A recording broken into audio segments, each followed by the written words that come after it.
नमस्कार दोस्तों, मैं शरण विश्नोई आप सभी का एक बार पुनः हार्दिक स्वागत और अभिनंदन करता हूं मिशन ज्ञान के इस प्लेटफॉर्म पर।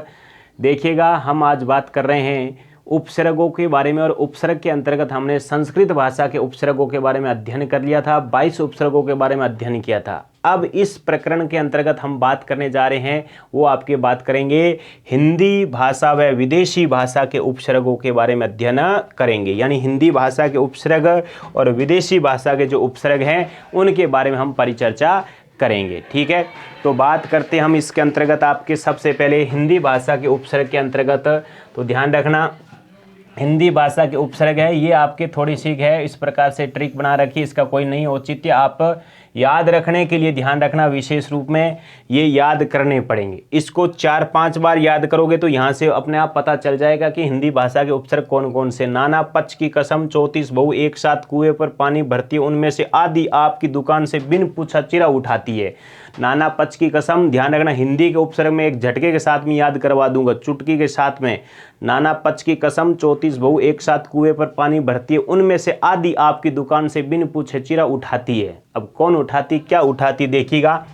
यहाँ से नाना आएगा एक उपसर्ग, फिर आएगा पच, फिर आता है कै उपसर्ग आता है, फिर आता है सम, चौ उपसर्ग है, ती उपसर्ग है, स उपसर्ग है, बहु उपसर्ग है, फिर आता है कु उपसर्ग है, औ उपसर्ग है, पर उपसर्ग है, भर उपसर्ग है, और उसमें से नहीं है, उनमें से है। ये ध्यान रखना, उन है, क्या है, उन, इसमें से उन उपसर्ग आता है। फिर आदि की जगह अद उपसर्ग आता है हमारा। कौन सा उपसर्ग आता है? अद उपसर्ग आता है, आप उपसर्ग आता है, दू उपसर्ग आता है, बिन उपसर्ग आता है, चिर उपसर्ग आता है, चिरा की जगह चिर उपसर्ग आता है, और उ उपसर्ग आता है। कौन कौन सा?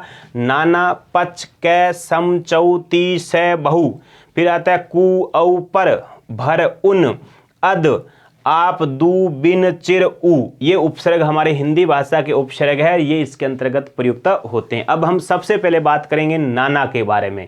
ठीक है, नाना वो नाना नानी वाला नहीं, ध्यान रखना। नाना कौन सा? नाना का मतलब होता है विविध। क्या होता है? विविध। विविध के अर्थ में नाना प्रयुक्त होता है। जैसे कहते हैं ना, हमने अपने छोटे बच्चों के साथ में देखा होगा, कहते हैं नाना प्रकार के। क्या है? नाना प्रकार, यानी विविध प्रकार। नाना प्रकार, नाना रूप, नाना रूप, नाना नाम, नाना नाम, नाना रंग, नाना रंग आदि इस प्रकार के आपके सामने प्रयुक्त होता है। पच, पच का मतलब होता है 5। क्या होता है? 5 के अर्थ में प्रयुक्त होता है, तो इसको हम बोलते हैं पचरंगा। पंचरंगा नहीं, पचरंगा, पचमेल, पचकूटा, पचकूटा। नेक्स्ट बात करें, देखो सारे संयोग है, आसानी से याद रहेंगे, इसमें कोई दिक्कत वाली बात नहीं है। फिर आता है कै और कु उपसर्ग आता है। कै और कु दोनों का अर्थ ही बुरा होता है। क्या होता है भाई? बुरे के अर्थ में आता है। दोनों उपसर्गों मैंने साथ में ले लिया है। जैसे बोलते हो कपूत, क्या लिखा? कपूत। फिर आ गया कुपुत्र, कुयोग, कुयोग, कुकर्म, कुजात आदि इस प्रकार के शब्दों का प्रयोग होता है इसके अंतर्गत। सम, सम का अर्थ होता है समान। समान के अर्थ में आता है, जैसे समतल, समकोण, समतल, समकोण, समबाहु आदि। समरस। चौ, चौ का मतलब होता है 4। क्या है? 4। जैसे चौमासा, चौराहा, चौमासा, चौराहा, चौखट, चौखट, चौपाल, चौपाल आदि शब्दों का प्रयोग चौ के अंतर्गत होता है। ती का मतलब होता है 3। क्या होता है? 3। जैसे बोलते हैं ना तिरंगा, तिरंगा, तीकाल, तीकाल अर्थात त्रिकाल को, त्रिकाल संस्कृत का, और तीकाल, जैसे तीमार्ग या तीराहा, क्या तीराहा, तीकाल मतलब 3 काल के लिए कहते हैं, जिसको हम संस्कृत में त्रिकाल बोलते हो। जैसे स या सह यानी 7 या सहित के अर्थ में आता है, सहित 7 के अर्थ में, जैसे सधन पत्नी, सपत्नी या सपत्नीक भी बोलते हो, सधन परिवार, सधन परिधनवार, सधन योगी सहयोगी, सहधन पाठी सहपाठी। नेक्स्ट बात करें हम बहु, बहु का अर्थ होता है अधिक या ज़्यादा के अर्थ में होता है, जैसे बहुधन वचन बहुवचन, बहुधन उद्देश्य, बहुधन उद्देश्य, इसका बनेगा बहुउद्देश्य। ध्यान रखना शब्द शुद्धि में भी आता है ये, बहुउद्देश्य, बहुधन मत, बहुमत, बहुधन बल, बहुबल या बाहुबल अलग होता है वो। औ औ का मतलब होता है बुरा, जैसे अवगुण, क्या बन जाता है, अवगुण, बुरे के अर्थ में भी आता है। अवसर, अवतार, क्या गया, अवतार। पर का मतलब होता है दूसरा, क्या होता है, दूसरा। ठीक है, नेक्स्ट बात करते हैं, जैसे अव का मतलब क्या होता है मित्रों, दूसरा अर्थ होता है, जैसे परधन उपधन कार, तो क्या बन जाता है, परोपकार, परधन उपधनकार से परोपकार। परधन आश्रित, परधन आश्रित से पराश्रित, क्या बनता है, पराश्रित बन जाता है। परधन दादा, परदादा, परधन नाना, परनाना, परधन पोता, परपोता। ये सारे किसके, हमारे हिंदी भाषा के उपसर्ग है। ठीक है, कौन कौन से के बारे में अध्ययन किया हमने, एक तो नाना, पच, फिर आ जाता है कै, कु, सम, चौ, ती, स है, बहु, औ, पर, फिर आ जाता है भर। भर का मतलब होता है पूरा, क्या होता है, पूरा। जैसे भर मार, फिर आ जाता है भरपाई, भरपाई, भरपेट, भरसक। उनका मतलब होता है एक कम, एक कम। जैसे बात करो 19, 19, 39, 59, 59। फिर आता है अध, अध का मतलब होता है आधा, आधा। आधा का मतलब क्या हो गया, जैसे अध कचरा, अध कचरा, अध नंगा, अध जला, अध मरा, अध मरा आदि, अध पका, इस प्रकार शब्द आ जाता है। आप, आप का मतलब होता है स्वयं, खुद, स्वतः। आप कही, आप सुनी,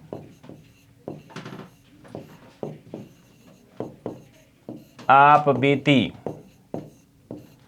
आदि शब्द आ गए। दू का मतलब होता है दो,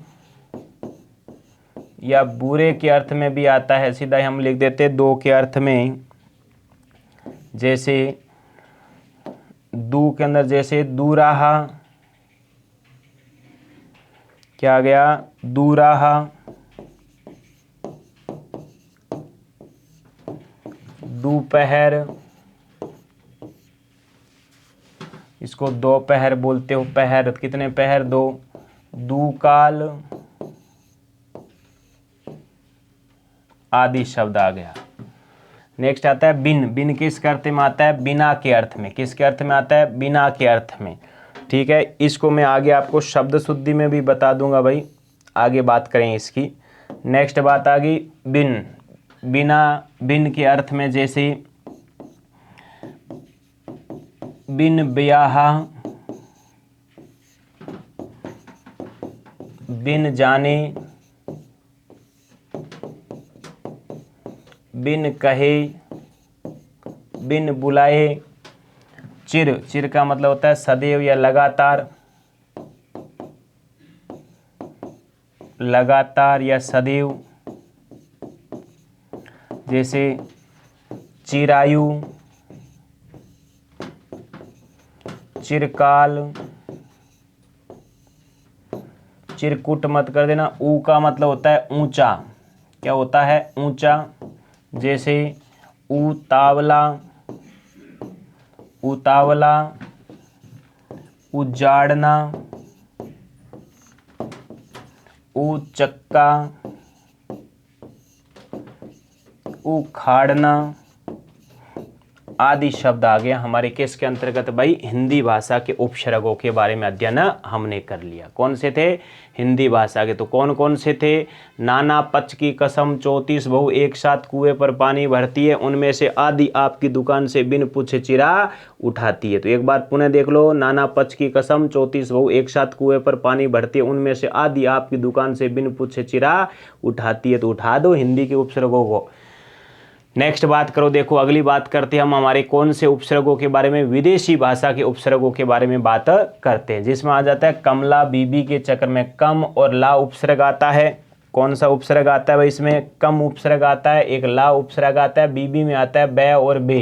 क्या आता है, बै और बे आता है। फिर आता है सर आता है, बिला आता है, बद आता है, बेस आता है। फिर एनक में ध्यान रखना, एन और नेक आता है। फिर आ जाता है हर आता है। फिर ना आता है, खुश उपसर्ग आता है, हम उपसर्ग आता है, हेड उपसर्ग आता है, सब उपसर्ग आता है, को उपसर्ग आता है, गैर उपसर्ग आता है, फी उपसर्ग आता है, दर उपसर्ग आता है। कौन सा है, दर। ये उपसर्ग हमारे आते हैं। कमला बीबी के चक्कर में सरबिला बदनाम हो गया, बेशकीमती ऐनक से हर कोई नाखुश था, हमारे हेड मास्टर ने हम सबको क्या कर दिया, बगैर फीस के दर दर कर दिया, बगैर फीस के दर दर कर दिया। नेक्स्ट देखो कम। कम का मतलब थोड़ा, जैसे मैंने बोला कम वक्त। क्या बोला भाई, कम वक्त या कम अक्ल, कम उम्र,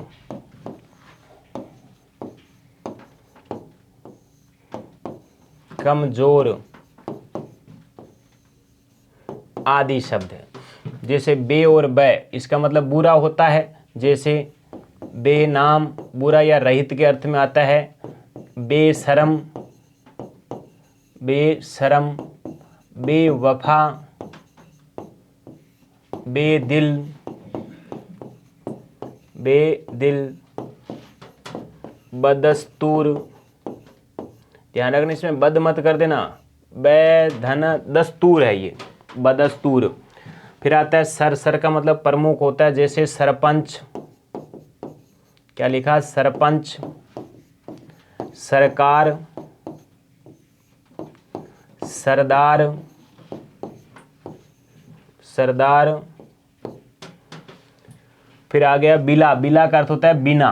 क्या होता है, बिना। जैसे बिला वजह, बिला वजह, बिला कसूर, बिला बुलाए। बद, बद का मतलब बुरा होता है। जैसे बद नाम, बद किस्मत, बद सूरत, बदबू। कौन सी बू, बदबू। बेश, बेश का मतलब होता है अच्छा या ऊपर। जैसे बेश कीमती, बेश कीमती,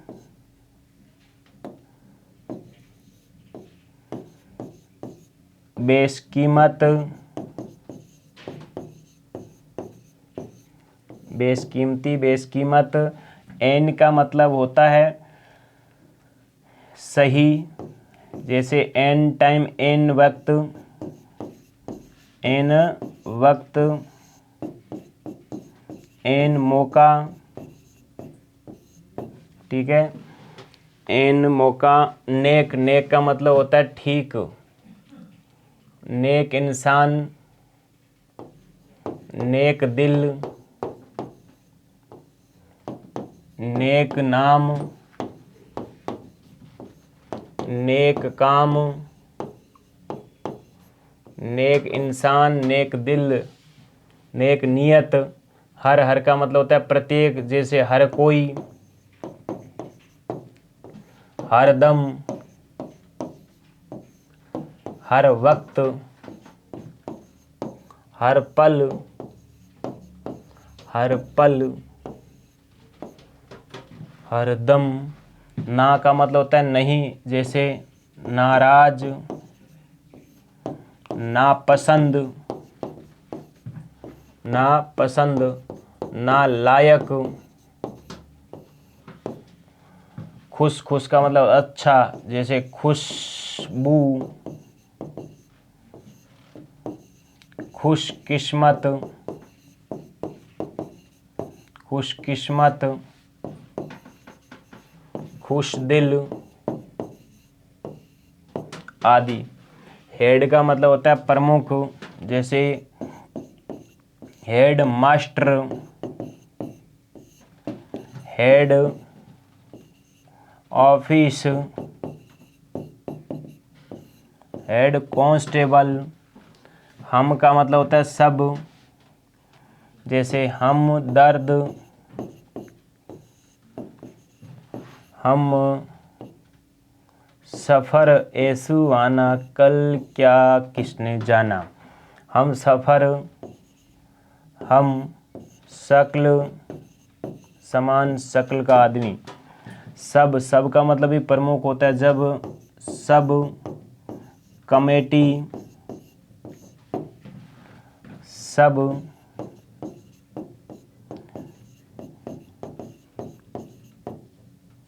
कांस्टेबल, कांस्टेबल। नेक्स्ट आ जाता है गैर, गैर का मतलब होता है नहीं, जैसे गैर हाजिर,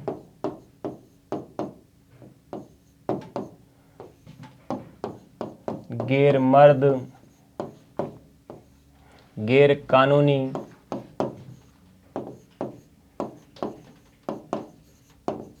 गैर कानूनी आदि। को का मतलब भी होता है जैसे कोऑपरेटिव, प्रमुख के लिए आता है कोऑपरेटिव, कोऑपरेशन, कोऑपरेशन, को कमेटी। दर का मतलब होता है में, ता थोड़ा इसमें कौन सा है, में। में का मतलब होता है जैसे दरबार, दरबार, दरमियान, दरख्वास्त। क्या, दरख्वास्त। ये दरमियान, ये कई बार प्रश्न पूछा जाता है दरमियान में, तो ध्यान रखना या तो में का प्रयोग करो या दरमियान का प्रयोग करो, यानी दरमियान, म्यान में यही अर्थ निकलता है, साथ में जोड़ने की क्या आवश्यकता होती है।